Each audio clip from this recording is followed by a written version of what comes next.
You've watched people around you do things that make no sense, get emotionally wrecked over sports scores, compete for attention in rooms full of people they don't even like, perform enthusiasm they clearly don't feel.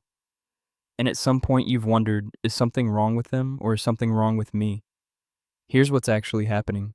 You have the same 7 core instincts as everyone else: tribal belonging, status, threat detection, approval, novelty, ancient circuits running below conscious thought. For most people, these circuits are fully in charge. They feel the pull and they follow it. They feel the threat and react to it. They want the validation and they perform for it. No friction, no pause.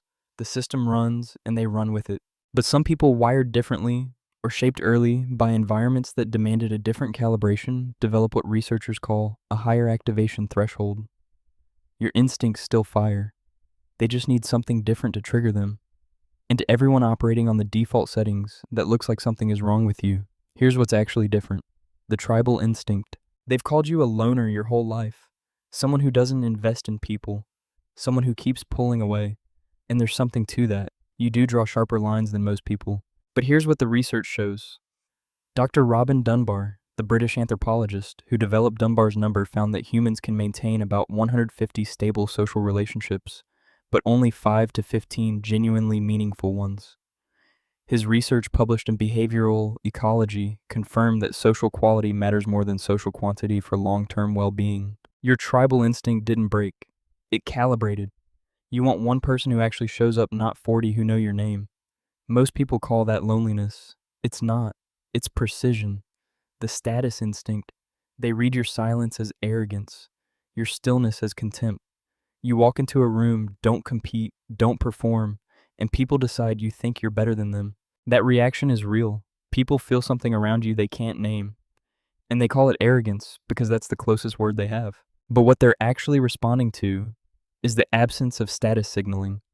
Research from Adam Galinsky at Columbia Business School found that people unconsciously scan for rank cues in every social situation.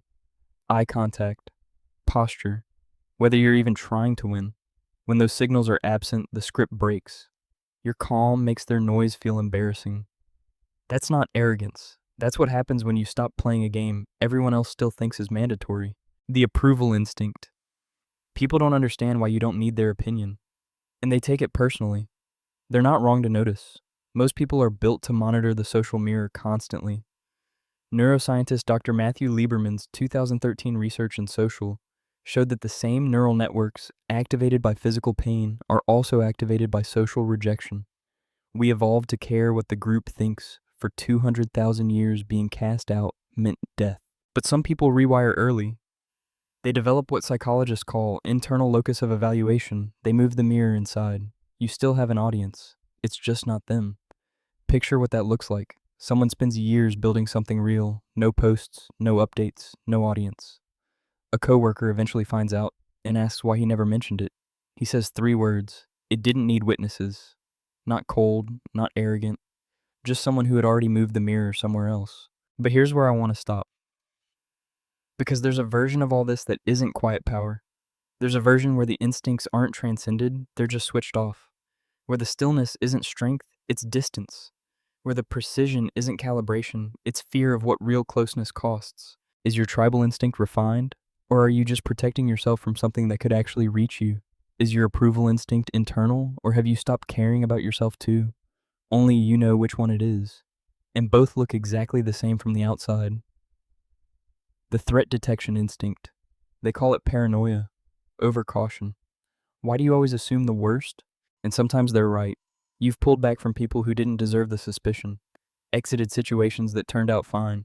But research published in Neuroimage in 2009 found that people who navigated high-stakes or unpredictable environments early in life develop what scientists call anticipatory vigilance, a more active threat scanning system running below conscious awareness. You're not paranoid. Your radar is calibrated to finer frequencies. You see the pattern before it completes. That costs you peace sometimes. It also costs you very few surprises. The novelty instinct. To them, you seem impossible to impress, unmoved, bored before anything starts. And you are by most things. That's real. But psychologist C. Robert Cloninger's research built into what he called the tridimensional personality model found that lower novelty seeking correlates directly with greater depth of processing. Your brain didn't stop enjoying things, it raised the entry price. Trending content, viral outrage. The thing everyone's talking about this week, none of it breaks through the threshold anymore. You're not numb to the world, you're immune to the cheap version of it. And when something actually moves you, it goes all the way down. If this is the first time someone put this into words for you, there's more where that came from. Follow for more on the psychology of quiet intensity. If you're a man, most of these instincts, tribal status, approval, were the exact tools other men used to test you when you were younger. They found out early that the usual social levers didn't work on you. You didn't compete when they competed, didn't perform when they performed. And they called it arrogance, strangeness, coldness. What it actually was a refusal to be operated remotely. Some men never forgive that. Most of them, you don't miss. Every animal lives fully inside its programming. A few, very few, develop the capacity to watch it instead. You didn't stop having instincts.